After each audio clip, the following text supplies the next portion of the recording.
వేడుకొనుచున్నాము తండ్రి.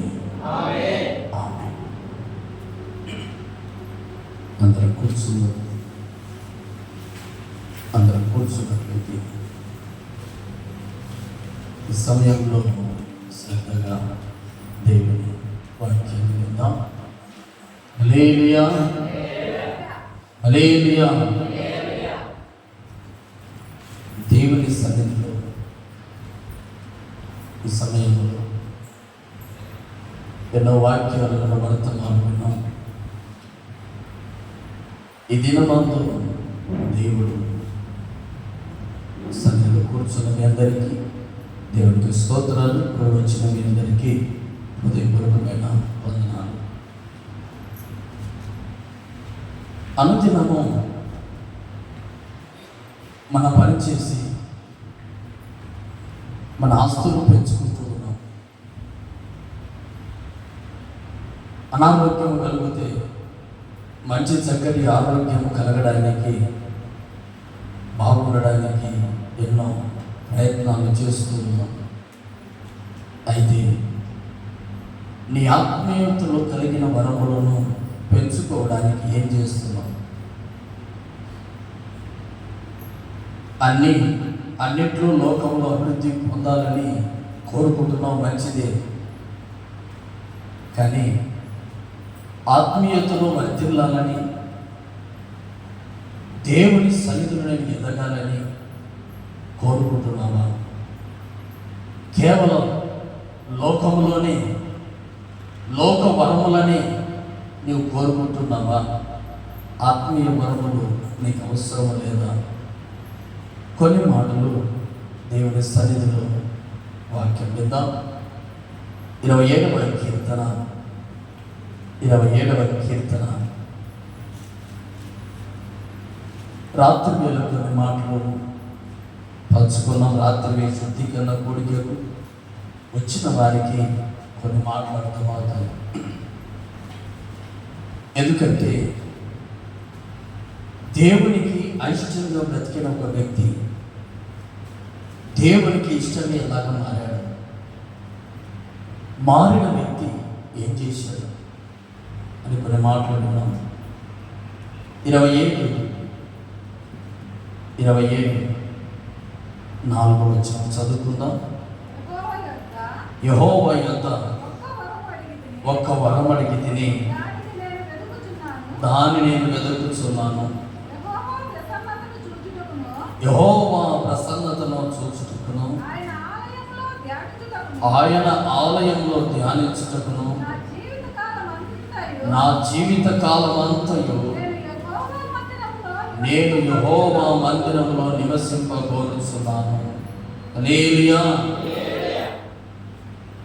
కీర్తనకారుడు ఒక మాట రాస్తూ ఉన్నాడు. ఇదిగో దేవుని సన్నిధిలో ఉన్న నేను ఒక వరాన్ని దేవుని అడుగుతూ ఉన్నా. ఈ సమయంలో మీరు కూడా దేవుని వరములను అడగడానికి వచ్చి ఉన్న వాళ్ళు కొందరు ఉంటారు. అయ్యా, నా కుటుంబ పరిస్థితి బాగలేదు, వాటిని బాగు చేయండి తండ్రి, ఒక వరం అడుగుతున్నాను, నాకు దయచేయండి ప్రభువా. దేవుని దగ్గరకు వచ్చిన నీవు ఏదో ఒక వరం అడగాలని వచ్చి ఉంటారు చాలామంది. అయితే కీర్తనకారుడు కూడా దేవుని మందిరంలోనికి వెళ్ళి దేవుని దగ్గర ఒక వరం అడుగుతూ ఉన్నాడు. దేవా, నీ మందిరంలో ఉన్న నేను ఒక వరం అడగాలని కోరుకొచ్చున్నాను, దాన్ని వెతుకుతూ ఉన్నాను. ఏమిటి అంటే నీ ప్రసన్నతను చూడాలని, నీ దర్శనము నేను చూడాలని కోరుకుంటూ వచ్చాను. మందిరానికి ఎందుకు వచ్చి ఉన్నాడు దావీదు? దేవుని ప్రసన్నతను చూడాలని, దేవుడి దగ్గర ఒక వరం పొందుకోవాలని వచ్చాడు. ఈ రోజున నీవు దేవుని మందిరానికి వచ్చావు, దేవుని ప్రసన్నత నువ్వు చూస్తూ ఉన్నావా? ఆ అనుభవాన్ని కోల్పోయాను, ఆ వరము పోయిందని కోరుకుంటున్నావా? ఒకప్పుడు దేవుని మందిరంలో దేవుని ప్రసన్నతను, దేవుని శక్తిని నీవు పొందుకునే వారివి. అయితే ఈ రోజున ఆ ప్రసన్నత, ఆ వరములను నువ్వు కోల్పోయి ఉన్నావా?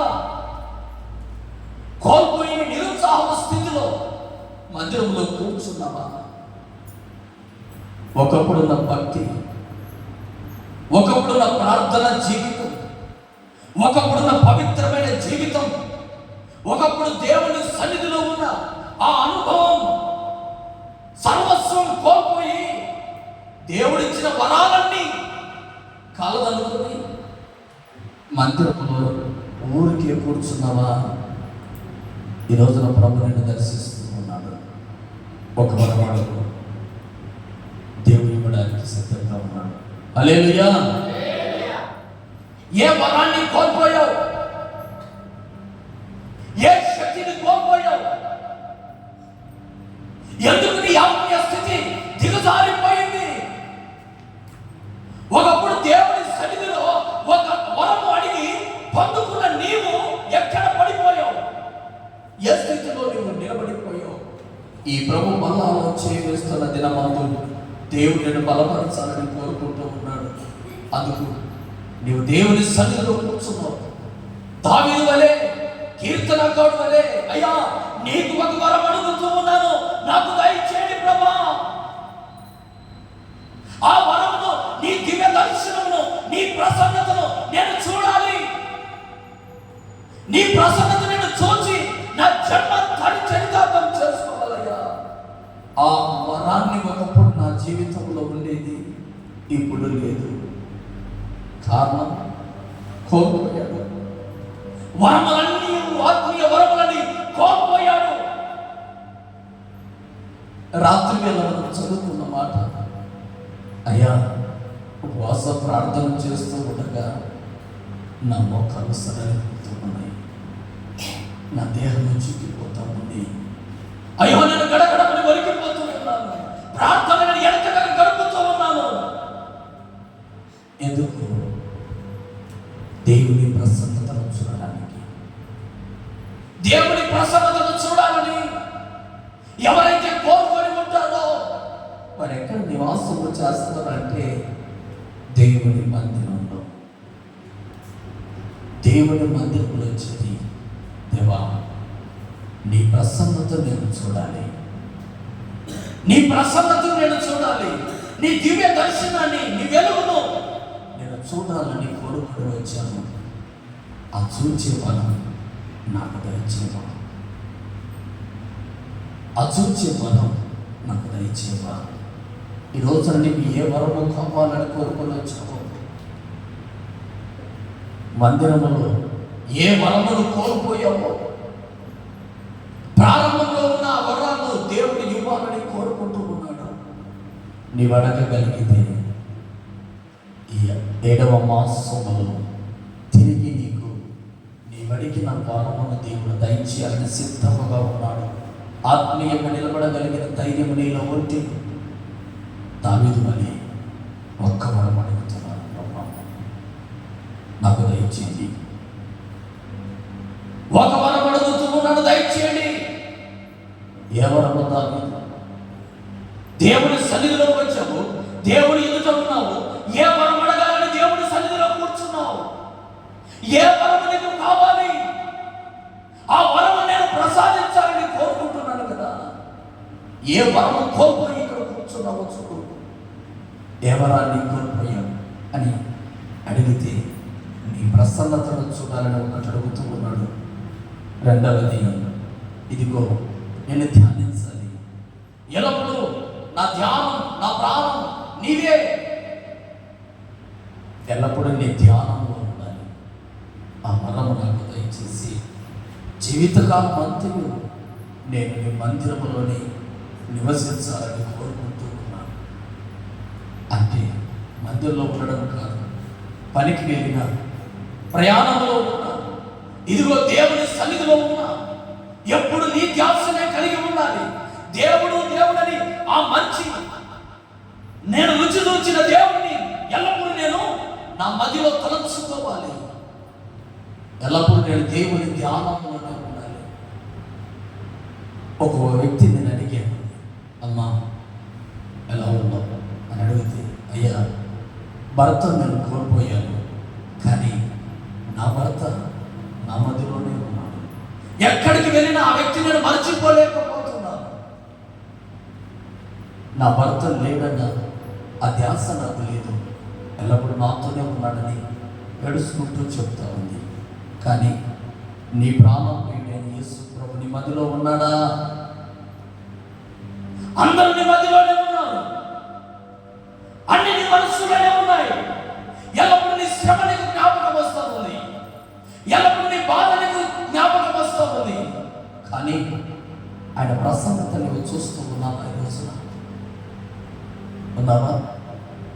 నా ధ్యానం నా ప్రాణం నీవే యేసయ్యా, నా ధ్యానం నా ప్రాణం నీవే యేసయ్యా, నీవే యేసయ్యా, నీవే యేసయ్యా, నీవే యేసయ్యా, నీవే యేసయ్యా, నా ధ్యానం నా ప్రాణం నీవే యేసయ్యా, నా ధ్యానం నా ప్రాణం నీవే యేసయ్యా, నా ధ్యానం నా ప్రాణం సర్వస్వం నీవే. నా జీవిత కాలం అంతలో నీ మందిరంలో నివాసించాలని కోరుకుంటూ ఉన్నానయ్యా. ఎందుకు దేవుని మందిరంలో నివాసించాలని ఆ వరం అంటే అడుగుతున్నాడు. ఎందుకు అడుగుతున్నాడు? ఎక్కడెక్కడో నివాసం చేయాలని కోరుకుంటున్నారు ప్రజలు. ఆయన మిద్దెల మీద మేడల మీద కట్టి వాటిలో నివాసం చేయాలి.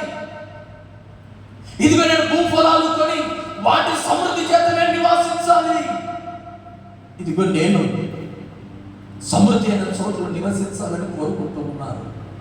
అయితే కీర్తనకారుడు మాత్రం దేవుని మందిరంలో నివసించాలని కోరుకుంటున్నాను. కీర్తనల గ్రంథం 23:6, నేను బ్రతుకు దినములన్నిట కృపాక్షేమములే నా వెంట వచ్చు, చిరకాలము యెహోవా మందిరంలో నేను నివసించాలని కోరుకుంటున్నాను.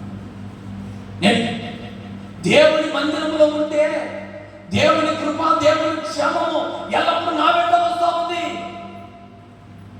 దేవుని కృప, దేవుని క్షేమము, నేను ఎల్లప్పుడూ క్షేమముగానే ఉన్నాను. ఇదిగో దేవుని కృప. ఇదిగో ఎఫెసీయులకు రాసిన పత్రిక 2వ అధ్యాయం 8వ వచనం చదువుకుందాం. ఎఫెసీయులకు రాసిన పత్రిక 2వ అధ్యాయం 8వ వచనం. ఒక చక్కని మాట, మీరు విశ్వాసము ద్వారా కృప చేతనే రక్షించబడితిరి,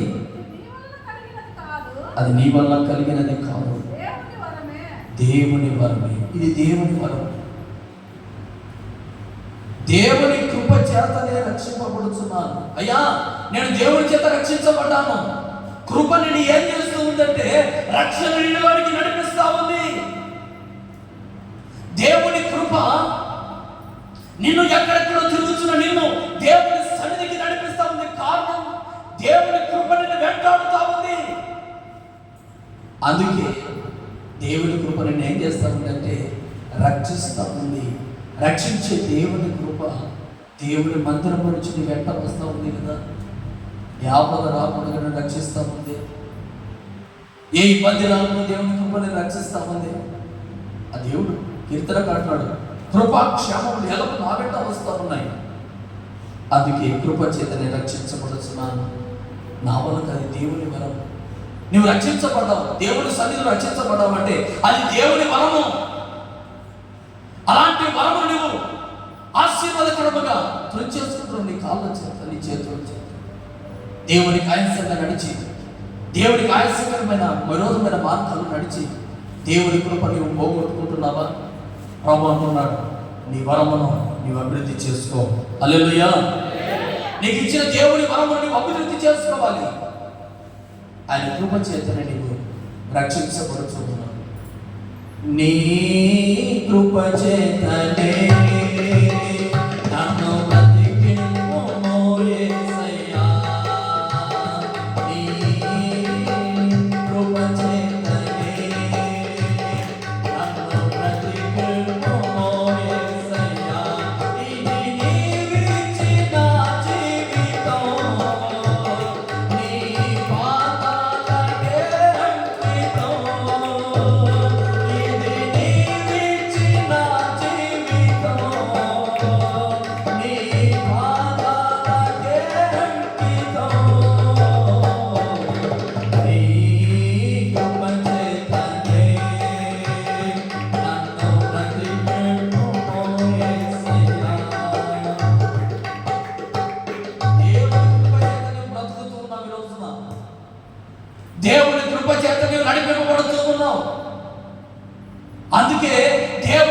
మందిరంలో వచ్చిన వెంటనే కీర్తనకారుడు దేవుడి కృప వెంబడి వెళ్తా ఉంది. ఆ కృప నేను రక్షిస్తా ఉంది. దేవుడు ఈ మాసంలో దేవుని కృపని వెంట వచ్చి నేను రక్షించునుగాక.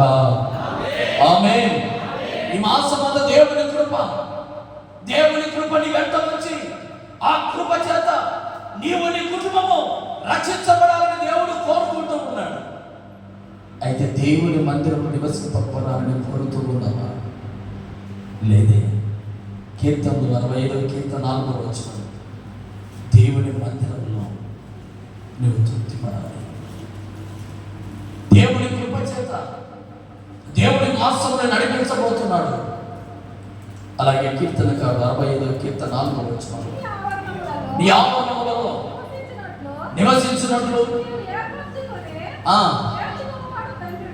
నువ్వు ఏర్పాటు చేసుకుని చేర్చుకున్న వారు ధన్యులు.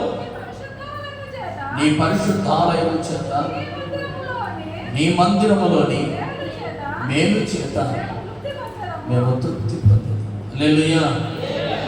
దేవుడిచ్చే మేలు చేత నీ మందిరంలో ఉన్న మేలు చేత మేము తృప్తి పడాలి. ఈ రోజున కొందరు ఎక్కడ తృప్తి పడాలని కోరుకుంటున్నారో తెలియదు. ఎక్కడ నీ జీవితం తృప్తి పడుతుందని, ఎక్కడ నువ్వు నిలబడుతున్నావో అది నీకు తెలుసు. కానీ కీర్తనకారుడు అంటున్నాడు, దేవా ఒక వరం అడుగుతున్నాను, నీ మందిరంలో నేను నివసించాలి. నేను ఎక్కడెక్కడ నా జీవితం తృప్తి పడుతుంది అనుకుంటున్నాను, అది ఎంత వ్యర్థం. నీ మందిరంలో నేను తృప్తి పడాలని కోరుకుంటూ వచ్చాను. ఎందుకంటే మేలు ఎక్కడో లేదు, నీ మందిరంలోనే దాచి ఉంచావు. నీ మందిరంలో దాచిన ఆ మేలును నేను పొందుకోవాలని వచ్చాను. నీవు ఇచ్చే మేలు చేత నీ మందిరంలో ఉండి నేను తృప్తి పడాలని కోరుకుని వచ్చాను. ఈ రోజున హన దేవుని మందిరంలోకి వచ్చింది, బాధల చేత కన్నీళ్ళ చేత వచ్చింది, తృప్తి పడి మందిరంలో నుంచి వెళ్ళింది. ఈ రోజున నిన్ను కూడా దేవుడు మందిరంలో నుంచి నేను తృప్తిపరచాలని కోరుకొని ఈ మందిరములో నీవు చేరవచ్చిన నిన్ను దేవుడు తృప్తిపరచునుగాక. ఏది నీ జీవితంలో తృప్తి లేకుండా వచ్చావా? నెమ్మది లేకుండా వచ్చావా? అయ్యా గత నెలంతా నా జీవితంలో తృప్తి లేదయ్యా, నెమ్మది లేదయ్యా. దేవుడు ఈ సమయమంతా నేను రక్షించి, ఈ వారం అంతా, ఈ నెలంతా దేవుడిని రక్షించి కాపుదలేసి నీ జీవితంలో ఏది కోరుకుంటే దయచేసి దేవుడు నీ జీవితంలో నిండుగా తృప్తిపరచునుగాక. దేవుడు తృప్తిపరచాలని కోరుకుంటున్నాడు. అసంతృప్తిగా మందిరంలోకి వచ్చావు, అసమాధానంగా మందిరంలోకి వచ్చావు, గుండెల బాధతో వచ్చావు. ఇదిగో దేవుడు అంటున్నాడు, అన్నా నీ ప్రార్థన నేను విన్నాను, తృప్తిగా వెళ్ళు. ఈ రోజున నీ ప్రార్థన వినాలని దేవుడు కోరుకుంటున్నాడు. ఏ వరం అడగాలని కోరుకుంటున్నావో ఆ వరం అడుగు. దేవుడి మందిరంలో చేతన మేలు చేతని తృప్తిపరచాలని కోరుకుంటూ ఉన్నాడు. ఈ జీవితంలో తృప్తి లేకుండా వచ్చిన నీ జీవితాన్ని నా దేవుడిని తృప్తిపరచాలని దేవుడు కోరుకుంటూ ఉన్నాడు. అయితే దేవుని మందిరం నివసించాలని కోరుకో. యెషయా గ్రంథం 56 6వ వచనం 7వ వచనం చదువుకుందాం. యెషయా గ్రంథం 56వ అధ్యాయం ఇదిగో 6వ వచనం 7వ వచనం, విశ్రాంతి దినము అపవిత్రపరచకుండా ఆచరించుచు నా నిబంధనను ఆధారం చేసుకొనొచ్చు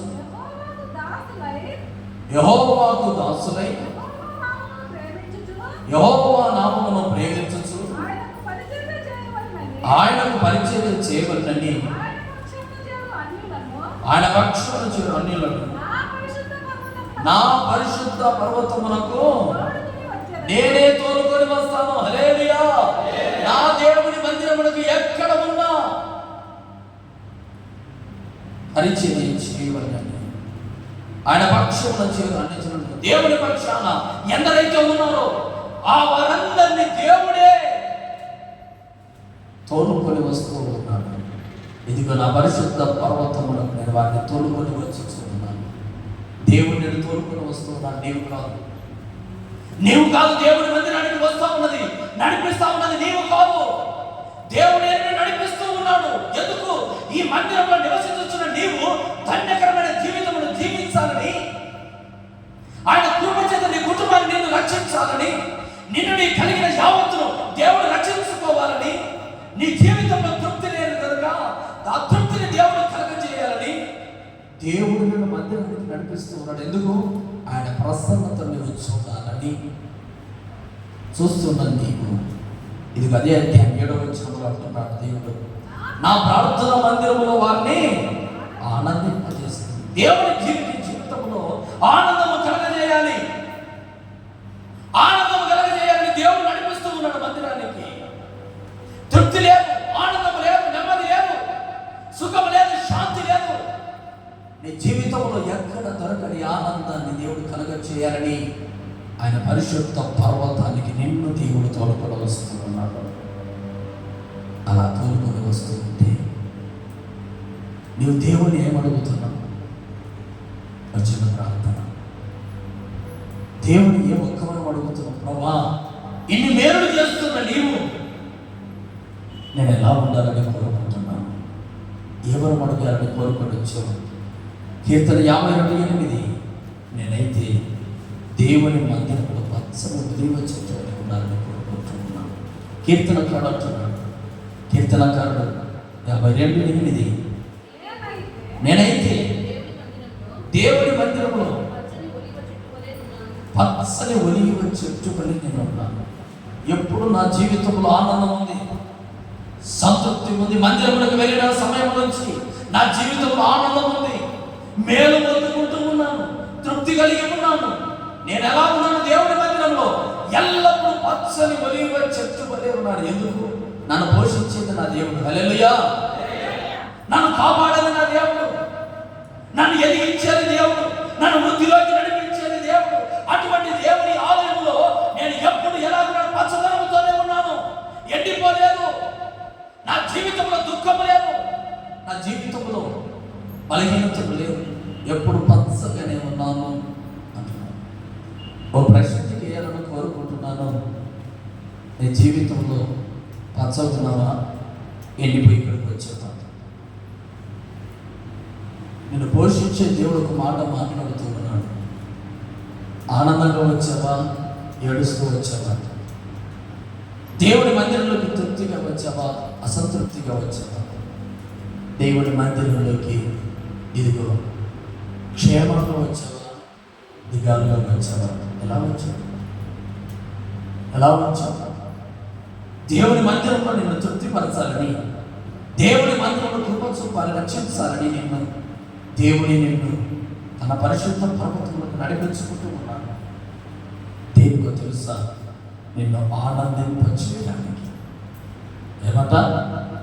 నిన్ను ఆనందింపచేయడానికి ఆయన సన్నిధిలో ఎప్పుడు నీవు పచ్చగానే ఉండాలి, కలకలలాడుతూనే ఉండాలి.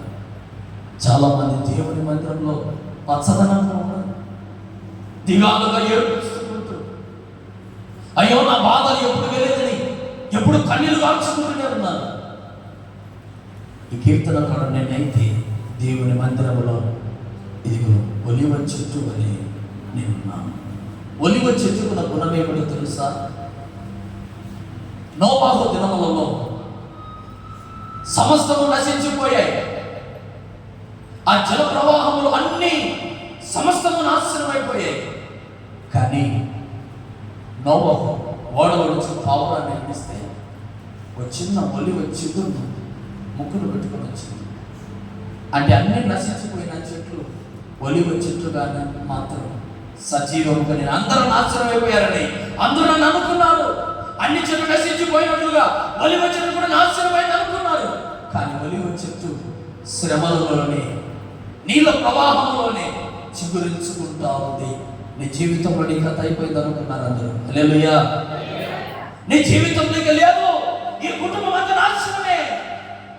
ఇక అందరిలాగా ఈ కుటుంబం కూడా నశించిపోతా ఉంది, అందరిలాగా ఈ కుటుంబం కూడా పతనమైపోతుంది, అందరిలాగా ఈ కుటుంబం కూడా మునిగిపోతా ఉందని అందరూ అనుకుంటున్నారు. కానీ నా దేవుడు నశించిపోతున్న నీ జీవితాన్ని చూచిన నా దేవుడు ఎక్కడో నీ జీవితం చిగురు పుడుతుంది.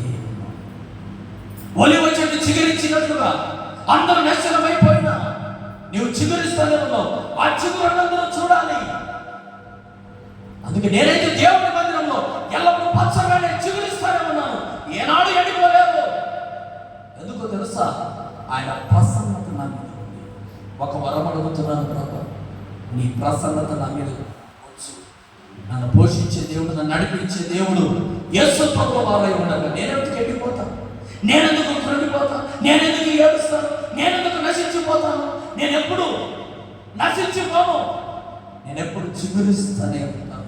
నేనెప్పుడు బాగుపడుతూనే ఉంటాను. ఎందుకంటే 92వ కీర్తన 13 నుంచి చదువుతాం. 92వ కీర్తన 13 నుంచి చదువుతాం. యెహోవా మందిరములో నాటబడిన వారై ఎక్కడ నాటబడుతూ ఉన్నారు? ఎక్కడ నాటబడుతూ ఉన్నారు? యెహోవా మందిరములో నాటబడిన వారై. యెహోవా మందిరములో నాటబడిన వారై ఎక్కడ నాటబడుతున్నారు? యెహోవా మందిరంలో నాటబడిన వారై. చదువు. వారు మన దేవుని ఆవరణంలో వర్ధిల్లుతూ. దేవుని మందిరంలో నువ్వు నాటబడితే, స్థిరముగా నిలవబడితే నీ కుటుంబం ఎప్పుడు వర్ధిల్లుతూనే ఉంటుంది. ఓ ప్రశ్న, ఓ మాట నీతో చెప్పాలని కోరుకుంటున్నాను. దేవుని మందిరంలో నువ్వు నాటబడాలి అని దేవుడు కోరుకుంటూ ఉన్నారు. ఇదిగో త్రోవ ప్రక్కన ఒక చెట్టు నాటబడింది. అది ఎదిగింది, కానీ దాంట్లో ఫలాలు లేవు. చూడండి, తోటలో నాటబడుతున్నారు, ఆ చెట్లు ఫలిస్తూ ఉన్నాయి. తోట బయట నాటబడుతున్నాయి కొన్ని చెట్లు, ఆ చెట్లు కాస్తూ ఉన్నాయి.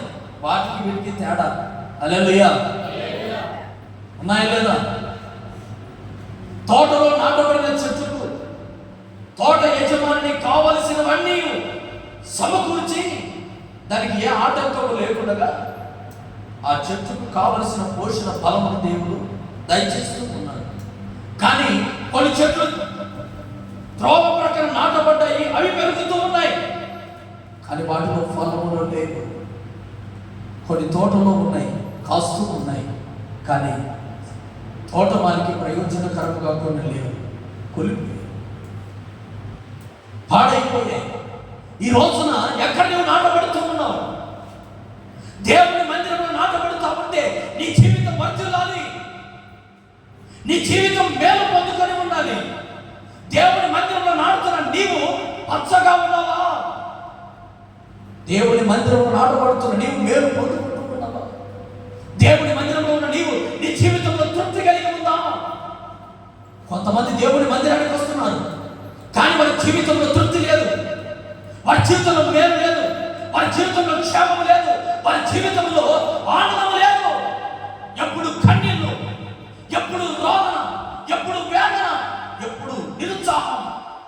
వీరు దేవుని మందిరానికి వెళ్తున్నారు, వారు దేవుని మందిరానికి వెళ్తున్నారు. ఎక్కడ నాటబడుతున్నావు? ఈ రోజున ప్రభు నీతో ఒక మాట, దేవుని వరమడుగు ఏమని? నీ మందిరంలో ఎదగాలి. మందిరంలో ఎదుగుతున్న నేను ఎవరి వైపు చూడకూడదు, ఎవరి వైపు చూడకూడదు. యెహోవా ప్రసన్నత నాకు కావాలి ప్రభా, అది ఒక్క వరం నాకు దయచేయి. ఈ రోజున దేవుడి ప్రసన్నతను చూడాలని ఒకవేళ నీవు వచ్చి ఉంటే ఆ దేవుడే నిన్ను వృద్ధి చేస్తున్నగాక. ఆమేన్. హల్లెలూయా. అలాగే 14వ వచనం చదువుకుందాం. నాకు ఆశ్రయ దుర్గమైన యెహోవా యథార్థవంతుడనియు ఆయన యందు ఏ చెడుతనము లేదనియు ప్రసిద్ధి చేయుటకై వారు ముసలితనమందు ఇంకా చిగురు పెట్టుచుందురు, సారము కలిగి. హల్లెలూయా. ముసలితనమంతా కూడా ఇక్కడ పచ్చగానే ఉంటాం. నీ జీవితంలో బలహీనత కలగదు. అంటే ముసలితనం అంటే వయసు అంతా అయిపోయిందని చాలామంది అనుకుంటారు. ఇక నీ పని అయిపోయింది, ఇక నీ పని అయిపోయింది, ఇక నీకు జీవితం లేదు, ఇక నీకు జీవితం లేదు, మార్గం లేదు, నీ పనికి అయిపోయింది. అన్ని చెట్లు నాశనం అయిపోయాయి. ఒలివ చిగురు పని అయిపోయింది అనుకున్నారు. కానీ ఒలివ చిగురు పెడతానే ఉంది, పచ్చగానే ఉంది. ఇదిగో ముసలితనం ఉంది, వయసు అయిపోతా ఉంటే నీ పని అయిపోయిందని అంటున్నారు. కానీ దేవుడు ఇంకా నీకు బలము దయచేస్తా ఉన్నాడు. హల్లెలూయా, హల్లెలూయా. కన్నీళ్ళు రావు, కష్టాలు రావు. ఎందుకంటే నీకు దేవుడే తోడున్నాడు. ఆయన ప్రసన్నత నువ్వు చూస్తూ ఉన్నావు. ఆయన ఎప్పుడు ముఖ దర్శనము చూస్తూనే ఉన్నావు. ఆయన వెలుగులను నివసిస్తూ ఉన్నావు. ఆయన మందిరంలో నిలిచి ఉన్నావు. ఆయన మందిరంలో మేలు చేత నువ్వు తృప్తి పడుతూనే ఉన్నావు. అందరూ పచ్చగా లేకపోయిన నీ కుటుంబం మాత్రం ఎల్లప్పుడూ పచ్చగానే ఉండాలని దేవుడు కోరుకుంటూ ఉన్నాడు. ఈ రోజున దేవుని మందిరంలో ఆనందింపజేయడానికి దేవుడు నడిపించబడుతున్నాడు. మార్కు సువార్త 1వ అధ్యాయం 23 నుంచి ఒక మాట చదువుకుందాం. మార్కు సువార్త 1వ అధ్యాయం, మార్కు సువార్త 1వ అధ్యాయం 23 నుంచి చదువుకుందాం. 23 నుంచి. ఆ సమయమున వారు సమాజ మందిరములో అపవిత్ర